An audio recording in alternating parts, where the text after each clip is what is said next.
바른 강의 이 자리에 계신 여러분과 함께 하시길 주님의 이름으로 축원합니다. 아멘. 오늘 우리는 시편 23편의 말씀을 가지고 함께 은혜를 나누려고 합니다. 오늘 교회력 모든 본문들, 사도행전을 제외한 모든 본문들이 공통적으로 나오는 이야기가 바로 양과 목자에 대한 이야기입니다. 특별히 오늘 설교 본문은 시편 23편을 함께 나누려고 하는데요. 여기에는 푸른 초장, 맑은 시냇물, 쉴만한 곳, 시원한 그늘, 이런 것들이 나옵니다. 다 아는 내용인데도 이 시편 23편은 읽을 때마다 항상 묵상할 때마다 우리에게 큰 위로와 평안이 됩니다. 이제는 식상할 만도 한데 왜 이렇게 우리에게 이 시편 23편은 큰 힘이 될까요? 아마도 지금 우리가 살고 있는 이 시대가 선한 목자가 그리운 시대이기 때문이 아닐까 생각해 봅니다. 선한 목자 같은 국가 지도자, 선한 목자 같은 사장님, 선한 목자 같은 목사, 선한 목자 같은 남편과 아내, 선한 목자 같은 친구와 이웃, 선한 우리의 이웃들을 우리는 그렇게 갈망하며 있습니다. 지금 우리는 그런 시대를 살고 있습니다. 이 다윗의 시로 알려진 시편 23편이 더욱더 감동적인 이유는 단순히 그냥 구절구절에 나와 있는 이 목가적인 분위기, 낭만적인 분위기 때문은 아닙니다. 실은 이 구절 그 뒤쪽에 숨어있는 그 소망들이 너무나도 절절하기 때문입니다. 그래서 오늘 저는 설교의 각 구절의 그 배경을 짚어가면서 여러분과 함께 말씀을 풀어가려고 합니다. 미리 좀 말씀을 드리겠지만 제가 이 설교 준비를 하다 보니까 설교가 굉장히 길어졌습니다. 그래서 반을 잘라버렸습니다. 어제 새벽 한 2시까지 그렇게 하다가 반을 잘라버리고 결국은 이 반절은 내가 금요일날 제가 금요일날 설교를 다시 해야겠다 생각을 하고 급히 그냥 줄였습니다. 그래서 중간에 그렇게 끝나게 될지도 모르겠습니다. 첫 절부터 좀 보도록 하겠습니다. 시인은 첫 소절을 이렇게 노래를 하죠. 여호와는 나의 목자시니 내게 부족함이 없으리로다. 이 첫 구절부터 이 1절 말씀부터 사실은 묵상할 주제들이 아주 풍성합니다. 우리가 시편 1편에서부터 150편까지 있는 이 내용들을 쭉 읽어보시면 거기에는 하나님에 대한 비유들 또는 상징들이 상당히 많이 출연을 합니다. 그런데 대표적으로 우리가 알고 있는 하나님에 대한 그 상징들이 여호와는 힘이시오, 여호와는 피난처, 요새, 방패, 산성 이런 식입니다. 종교학자 마틴 루터 역시 내 주는 뭐라고 표현을 해요? 강한 성이라고 이렇게 내 주는 강한 성을 이렇게 묘사를 합니다. 이런 묘사만 가만히 듣고 있으면 마치 하나님을 어떻게 생각하게 되냐면 하나님은 온갖 최신 무기로 중무장한 그리고 중무장하고 그렇게 우리를 지켜주시는 무슨 국방부 비밀기지 같은 그런 분으로 생각할 수 있습니다. 그런데 이 시편 23편에 나와 있는 목자와 양의 이야기를 가만히 들여다보면 이런 모든 인위적인 보호장치를 완전히 다 무장해버린 채 거기에서 하나님을 만나게 합니다. 인적이 없는 탁 트인 광야입니다. 여기 이 한가운데 목자와 양은 원래 있던 고향과 동료들에게서 완전히 철저히 고립되어 있습니다. 게다가 강도, 들개, 야수의 위험, 뜨거운 사막의 햇살, 모래바람, 협곡에 갑자기 불어닥칠지도 모를 홍수 같은 것들에 대비한 보호장구라고 하는 것, 오늘 이 말씀 속에서는 한 구절도 나오지 않습니다. 그냥 위험천만한 광야 한가운데 서 있는 목자와 양만이 오늘 말씀의 전체입니다. 그리고서는 이 목자가 바로 우리가 의지해야 될 하나님이요 여호와라고 성경은 선언합니다. 그리고 양들은 이 초라한 목자, 어쩌면 초라하게 보이는 이 목자를 그 위험 한가운데서 주저함 없이 따라갑니다. 오늘 이 시편 23편을 조금 삐딱하게 한번 제가 봤어요. 좀 삐딱하게 보니까 이 1절 말씀, 여호와는 나의 목자신 내게 부족함이 없다고 하는 이 말씀 자체가 기쁨 가운데서 드리는 그런 찬양이 아니라 어쩌면 우리에게는 슬픔 가운데서 부르는 찬송이 맞지 않을까 그런 생각도 들었습니다. 왜냐하면 보호장치라고 하는 것 아무것도 없습니다. 안정장치 없습니다. 그저 여기에는 위험만이 도사리고 있습니다. 그런데 또 가만 또 생각을 해보니 우리가 기쁨과 슬픔이라고 하는 것, 우리의 감정의 기복을 많이 이야기를 하고는 있지만 이 기쁨과 슬픔은 항상 동전의 양면처럼 붙어있다는 것을 깨닫게 됩니다. 슬픔이 찾아올 때 우리 마음 깊은 곳을 한번 응시해 보시길 바랍니다. 그 슬픔은 이전에 우리가 기뻐했던 것 때문에 생긴 것들입니다. 예를 들어 볼까요? 남편과 결혼할 때 그렇게 기뻤습니다. 살다 보니까 남편이 왼수가 되어버렸습니다. 아이를 가졌다는 소식을 듣고 그렇게 기뻐했는데 아이를 키우다 보니까 이젠 때론 그 아이 때문에 속이 시커멓게 타들어갑니다.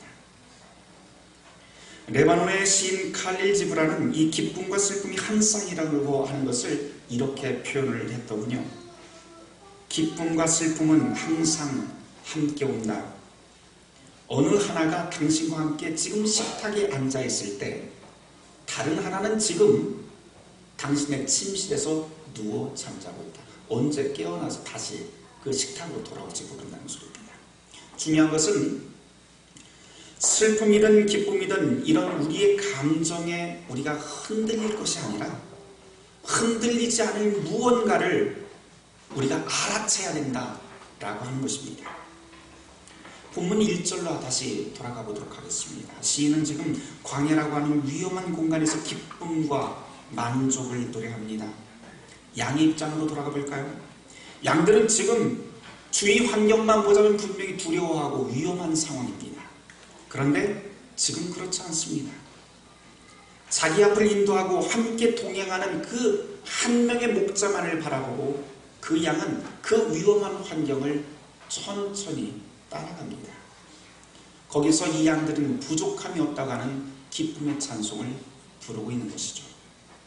시인을 통해서 하나님께서 전하고자 하는 이 1절의 메시지가 바로 이것입니다. 하나님의 백성이란 눈에 보이는 인생의 조건과 위험에 사로잡혀서 거기에 빠져서 사는 사람들이 아니라 내 바로 앞에 계신 그 주님을 내 바로 앞에 계신 그 주님께 집중하면서 주님이 주시는 그 기쁜 소식의 그 기쁨을 발견하면서 사는 사람이 하나님의 백성이다 라고 하는 것을 이 1절 말씀이 우리에게 전하고 있습니다. 이것이 신앙이죠. 이 신앙의 축복이 저와 여러분에게 함께 하시길 주님의 이름으로 축원합니다. 2절 말씀 함께 보도록 하겠습니다. 2절 말씀 함께 읽어보도록 할까요? 시작. 그가 나를 푸른 풀밭에 누이시며 쉴만한 물가로 인도하시며. 저는 양을 키워보지 않았습니다. 여기 양 키워보는 사람 아무도 없을 겁니다. 근데 저는 이 구절 읽을 때마다 한 가지 좀 생각나는 게 있습니다. 어릴 적 생각이 나는데요. 뭐 다들 아시겠지만 저 촌놈입니다. 촌놈 출신인데 그러다 보니까 촌놈들만 누릴 수 있는 몇 가지 아주 특권의 그런 추억들을 제가 좀 가지고 있습니다. 그 중에 제가 어렸을 때 염소를 키워본 기억이 좀 있습니다. 설교 준비하면서 양의 성격을 이렇게 좀 살펴보고 나니까 이 양이라는 녀석이 염소하고 좀 비슷한 구석이 있구나 하는 것을 알게 됐습니다. 초등학교 때 할머니 집을 가면 할머니 집에서 꼭 하는 일이 무엇이냐면 아침에 일어나면 할머니가 그 까만 흑염소 한 마리를 풀먹이라고 저한테 시켰어요. 그러면은 그 흑염소 목줄을 딱 끌고 집 건너편에 있는 논둑에 갑니다. 거기는 항상 길게 자란 풀들이 무성했는데 이 풀을 먹이기 위해서 목에 달린 그 목줄 끝에 보면은 쇠꼬챙이가 달려있어요. 그걸 땅에다 팍 박아놓고 옆에서 기다립니다. 또는 기다리든지 그게 싫으면 또 옆집에 있는 평전의 집을 놀러 갑니다. 그리고 한 1시간쯤 지나서 돌아옵니다. 돌아와서 이제 염소를 집으로 끌고 와야 되잖아요. 그런데 이 염소가 그때까지 먹고도 배가 차지 않으면요 절대로 움직이지 않습니다. 어찌나 힘이 좋은지 그 작은 염소 한 마리, 할머니가 저한테 맡겨주신 염소니까 얼마나 작은 염소이겠어요. 그런데 이 작은 염소 한 마리 움직이는 게 무슨 황소하고 씨름하는 것 같은 그런 느낌이었습니다. 그러다 정 움직이지 않으면 막 그 자리에서 화가 씩씩 막 솟아오릅니다. 그리고서는 어린 마음에 펑펑 그 자리에서 울어버립니다. 뭔가 할 수 있는 일이 없으니까, 제 힘으로 안 되니까 거기에서 그냥 화가 나서 이내 울던 생각이 이 본문을 보면서 생각이 났습니다. 염소가 고집이 있듯이 양도 고집이 있습니다. 우린 가끔 착각하는 양가 있어요. 양이라고 하면 너무나도 순해서 주인이 명령하는 대로 다 움직일 것이라고 생각합니다. 그런데 양치기들 말을 들어보면 그렇지는 않더라고요. 개는요, 훈련시키면 눕기도 잘하고 일어서기도 잘하고 뭐 하이파이브도 하고 뭐 그럽니다. 그런데 양은 양치기들 말을 들으면 절대로 강제로 누일 수 없다고 합니다. 양이 스스로 눕는 때는 딱 스스로 눕는 때가 있는데, 그것은 오직 배가 부르고 자기가 생각할 때 안전하다고 확신이 들 때만 자기가 스스로 그 자리에서 눕는다고 합니다. 그래서 오늘 이 2절 말씀에 양이 누여졌다라고 하는 이 표현은 아주 특별한 구절입니다. 어디서 나타날지 모를 들깨, 곰, 사자의 위협 한가운데 있는데도 불구하고 지금 양은 어떻게 느끼냐면 내가 매우 안전하구나, 그런 상황을 바로 이야기하고 있는 것이죠. 게다가 2절 하반절에 보면 쉴만한 물가에서 물을 마시는 그 양에 대한 표현이 나오는데, 양의 특성상 사실 양은 흐르는 물에서 물을 마시지 않는 동물입니다. 오직 물을 마실 적에는 아주 잔잔한 물, 흐르더라도 아주 잔잔하게 그냥 흐르는 물, 다시 말해서 아무런 위협도 없는 안전한 지대일 경우에만 그 물을 마십니다. 조용하고 산들바람, 이럴 때만 마신다고 합니다. 그래서 지금 2절 말씀은 바로 안전하고 위협이 없다고 하는 뜻입니다. 또 푸른 풀밭이라고, 푸른 초장이라고 하는 말이 또 나오는데, 이건 또 어떻습니까? 이스라엘이라고 하는 나라, 지금 이 시편 기자가 지금 노래하고 있는 그 배경이 이스라엘인데, 이 이스라엘에서는 푸른 초장이 있는 기간이, 푸른 풀이 자라는 기간이 1년에 고작 3개월밖에 안 됩니다. 나머지 9개월은 온통 다 메마른 갈색 지대만이 그 땅을 뒤덮습니다. 그러니 2절에 지금 묘사되어 있는 푸른 풀밭에 누워서 무슨 잔잔한 냇가에 물을 마시고 그리고 누워있다고 하는 이 양의 모습은 사실 천국을 묘사하는 것과 마찬가지입니다. 여기서 또 2절 마지막 구절에 인도하시도다 라고 하는 말씀도 나오죠. 이 구절 한번 주목해 보시길 바라요. 지금 시인은 양을 인도한다고 그렇게 표현을 하지, 양을 몰고 간다 이런 표현을 쓰지 않습니다. 인도한다고 하는 것과 몰고 간다고 하는 것은 확연히 차이가 납니다. 인도한다는 것은 천천히 목자가 그 앞을 걸어 나가는 겁니다. 양이 그 모습을 보고 그냥 순순히 따라가는 것이죠. 몰고 간다고 해서 억지로 데려간다고 하는 뜻입니다. 억지로 데려가는 것은 선한 목자가 아니라 강도나 엉뚱한 타인일 수 있습니다. 그래서 목자가 인도한다고 하는 이 말을 잘 생각을 해보면, 지금 양들은, 목자도 양을, 자기의 양이 누구인지 알고 있지만 양 역시 나의 목자가 누구인지 분명히 알고 그의 음성을 따라간다고 하는 말이 됩니다. 오늘 복음서 말씀이 요한복음 10장을 쭉 읽어보시면 거기에 이런 말이 나와요. 목자는 양을 알고 있다. 그리고 양은 또 목자의 음성을 알아서 그 뒤를 따른다고 하는 그 말씀이 오늘 복음서 본문에 그렇게 나오고 있습니다. 시편 23편 2절 마지막에 나오는 인도한다, 목자가 양을 인도한다 라고 하는 뜻이 바로 이것을 염두에 둔 말입니다. 목자의 음성을 알아듣고 지금 양들이 그 뒤를 자연스럽게 따라갑니다. 제 아무리 많은 양이라 할지라도, 제 아무리 많은 양이 엉켜 있어도 자기 목자의 음성이 들리면 이 양들은요 곧바로 그 자리에서 자기 목자의 음성을 따라 가는 것이 양의 특성입니다. 미국 컨콜디아 대학교에서 박사학위를 받고 후에 이제 팔레스타인에서 30년을 살았던 그 루터교 목사 케네스 베일리의 선한 목자에 나오는 한 구절을 제가 한번 읽어드리도록 하겠습니다. 1930년대 중반 팔레스타인 하이파 근처에서 폭동이 일어난 적이 있다. 그러자 정부는 한 마을의 양과 소를 모두 다 감유해버렸다. 주민들 가운데는 가진 것이라고는 87마리 양과 염수가 전부인 고아 출신 목동도 있었다. 이 목동은 어떻게든 자기 가축을 되사기 위해서 돈을 마련했다. 그리고 가축들이 우글거리는 거대한 우리로 다가가 그곳을 지키는 영국군 중사에게 돈을 주었다.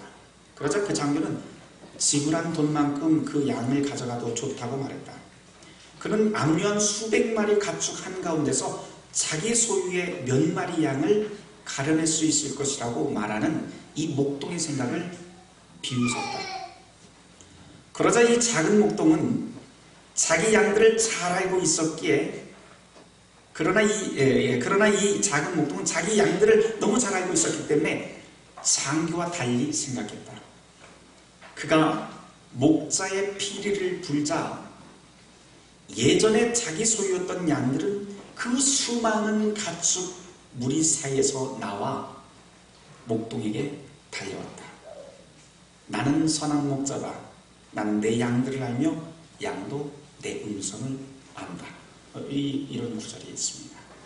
아무리 많은 무리가 함께 뒤섞여 있어도 양이라고 하는 것은 특성상 자기 목자의 음성을 듣고 움직입니다. 우리 주님도 동일한 말씀을 하시죠. 나는 내 양들을 알고 내 양도 나의 음성을 안다. 우리가 주님의 양이라면 우린 강도의 음성이나 목자가 아닌 옆집 목자 또는 그런 타인의 음성에 반응하지 않습니다. 흔들리지 않고 오직 우리의 목자 대신 주님의 음성에 순종하게 됩니다. 이것이 바로 여기에 나와 있는 인도한다라고 하는 뜻입니다. 여기로부터 목자와 양의 관계를 규정하는 세 가지 동사가 이 시편 23편에 등장합니다. 2절에 인도한다, 4절에 나와 함께 하신다, 6절에 나를 따르다. 앞에서 인도하고요, 옆에서 함께 가고 뒤에서 따라옵니다. 인도한다고 하는 것은 길을 열어준다고 하는 뜻입니다. 함께 한다는 것은 옆에서 동행한다고 하는 뜻입니다. 이 두 가지는 사실 우리에게 상당히 익숙한 표현들입니다. 그런데 세 번째 6절에 나와 있는 뒤에서 나를 따른다 라고 하는 표현은 참 낯섭니다. 그런데 묵상할수록 저에게는 더욱 감동적인 동사가 주님이 나의 뒤에서 따른다 라고 하는 동사입니다. 쉽게 생각할 수 있습니다. 이것은 아이를 키워보신 분들 다 아실 겁니다. 아이가 걸음마를 시작하게 되면 걸음마를 시작하는 아이를 그 어떤 부모도 앞에서 아빠 엄마의 그 걸음에 맞춰서 아이의 손을 잡고 앞에서 확 끌어당기는 부모는 아무도 없습니다.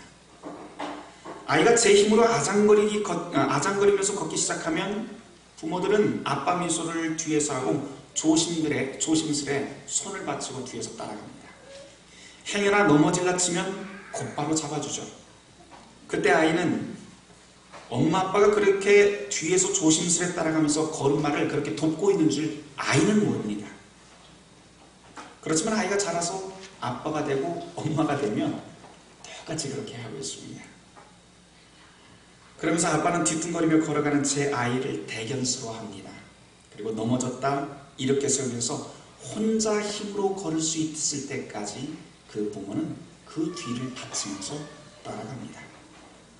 여기 6절 말씀에 나를 따르시는 하나님이라고 하는 표현이 나오는데 하나님의 마음이 바로 이런 것 아닐까요? 마지막으로 그림 이야기 한 가지만 하고 마치려고 합니다. 기독교가 로마 제국에 공인되기 전을 우리는 보통 기독교 역사에서 초대교회 시기라고 그렇게 부릅니다. 박해의 시기였죠. 박해가 심해지자 기독교인들은 카타콤베라고 하는 지하 동굴 속으로 숨어 들어가기 시작합니다. 그곳에서 예배도 하고 그곳에서 모임을 갖기 시작합니다. 우리가 생각하는 이 카타콤베라고 하는 것은 지하 동굴이지만 우리가 생각하는 그런 작은 동굴들이 아닙니다.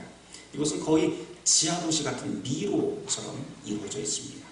근데 이곳에 들어가면 아주 특별한 것들이 많이 있는데요. 그것은 지하 광장 같은 것도 등장합니다. 바로 이곳이 기독교인들이 숨어 들어가서 신앙을 이 박해의 시기 동안 지켰던 곳입니다. 이탈리아 북부의 보시오라고 하는 곳에 이 카타콤베에 들어가게 되면 천장에 프레스코 벽화가 있습니다. 천장 옆쪽에 이렇게 벽화들이 쭉 있는데요. 거기에 들어가 보면 그 중에 아주 특별한 몇 가지 그림들을 발견하게 됩니다. 옆쪽에 보면은 아주 대표적으로 그 다니엘의 새 친구 그 그림이 있습니다. 풀무불 속에 들어갔는데 다니엘의 그 친구들이 하늘을 향해서 이렇게 손을 벌리고 하늘을 향해서 찬송하고 있습니다. 그리고 그 그림 위쪽으로 쭉 올라가 보면 그림들이 쫙 있다가 한 중간에 동그란 정 가운데 아주 특별한 그림이 있는데 천정 중앙에 바로 어깨에 양 한 마리를 메고 있는 선한 목자 예수의 그림이 그곳에 있습니다. 특이한 것은 지역이 달라도 유럽에 있는 초대교회 시기에 있었던 그 카타콤베 그 천장 한가운데 가보면 거의 모두 다 동일한 그림이 그려져 있다는 게 특징입니다. 한가운데 바로 선한 목자 그림이 항상 그려져 있습니다. 우리야 뭐 십자가 그려놓고 예수 그리스도 뭐 하나님의 권자라든가 보좌라든가 이런 것을 그려놓기는 하지만 4세기 이전에 초대교회에서는 항상 바로 선한 목자가 그들의 가장 큰 신앙의 표상이었고 그들을 위로하는 그런 표상이었습니다. 오늘 여러분들 주보 보시면 주보 맨 앞에 그림이 하나 있습니다. 거기에 보면 17세기 작가가 그려놓은 그림입니다. 그런데 이 17세기 작가가 사실은 무엇을 모델로 해서 지금 그렸냐면은 우선 성경에 나와 있는 선한 목자상을 염두에 두었지만 그것보다도 더 직접적인 그 연관성이 있는 것은 바로 이 초대교회에 있는 카타콤베에 있는 바로 선한 목자상을 아마 마음에 두고 염두에 두고 이 그림을 그렸을 가능성이 아주 높습니다. 특이한 것은 여러분들 주부에 보시면 어깨에 걸쳐있는 그 양의 발에 무언가 묶여 있어요. 그런데 이 묶여 있는 것이 무엇인가 하니 지금 양이 발이 부러진 상태입니다. 그래서 발을 동여맨 겁니다. 카타콤에 나와 있는 이 양의 모습들도 사실 아주 비슷합니다.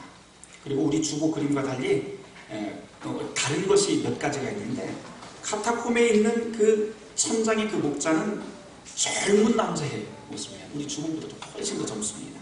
그리고 지팡이가 아주 가느다란 지팡이가 그 지팡이 중간에 또는 오른손에 여물통을 들고 있습니다. 이게 무슨 뜻일까요 도대체? 초대교인들은 로마의 박해를 피해서 지하 동굴로 숨어 들어갑니다. 발각 때문에 언제 죽을지 모르는 운명입니다. 그러자 한 사람, 두 사람 그리스도인으로 자기의 신앙을 고백을 했지만 박해가 무서워서 오늘 죽을지 내일 죽을지 모르기 때문에 갈등하면서 한 사람, 두 사람 교회를 떠나기 시작합니다.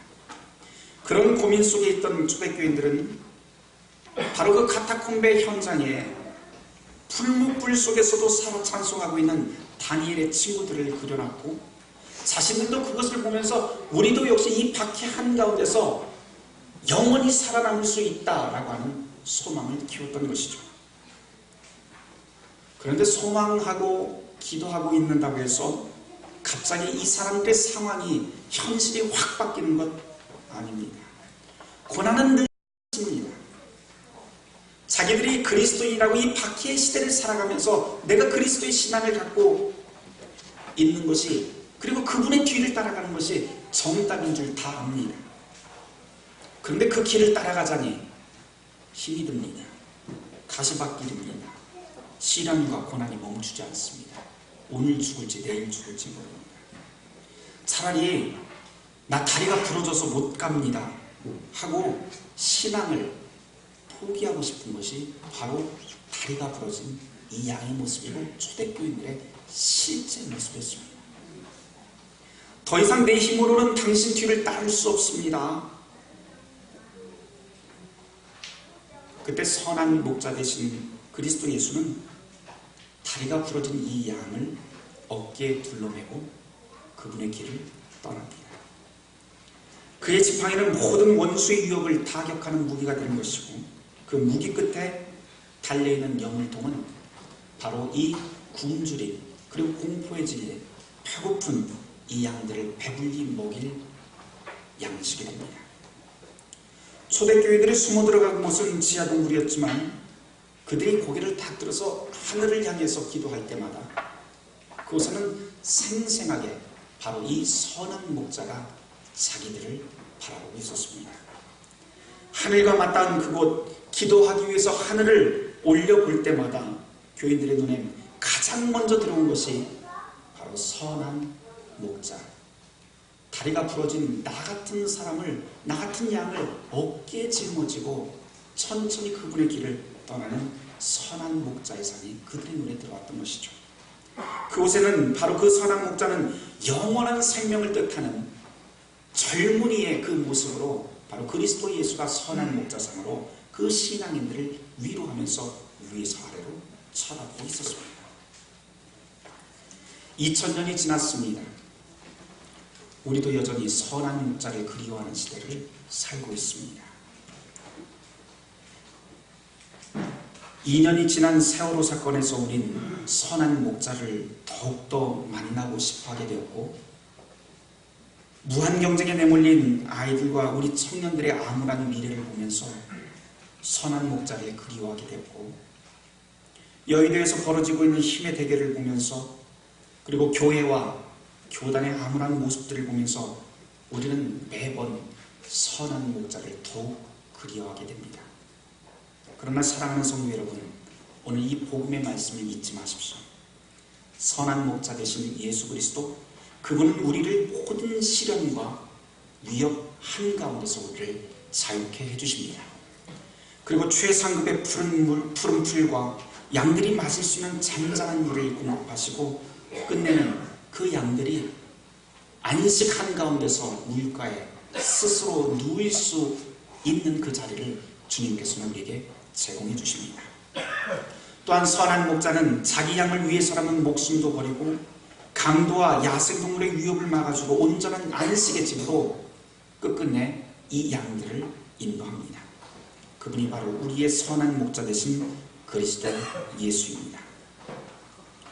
설교 마치려고 합니다. 그런데 여러분, 다 잊어버려도 이거 하나만 딱 기억하고 좀 돌아가셨으면 좋겠습니다. 오늘 어차피 주무실 거잖아요, 그렇죠? 저 오늘 집에 가셔서 주무실 거잖아요. 딱 누워서 무슨 생각을 하냐면 딱 천장을 바라보실 텐데, 천장 바라보시면서 카타콤에 그려졌던, 카타콤 그 천정 한가운데 그려졌던 그 선한 목자를 꼭 떠올려 보시길 바랍니다. 다리가 부러진 그 양을 어깨에 둘러맨 그리스도 예수님의 모습을 꼭 떠올려 보시길 바랍니다. 바로 그 선한 목자 예수님께서 지치고 상한 저와 여러분을 푸른 초장으로 인도하실 것입니다. 모든 지각에 뛰어난 하나님의 평강이 그리스도 예수 안에서 너희 마음과 생각을 지키시리라. 아멘.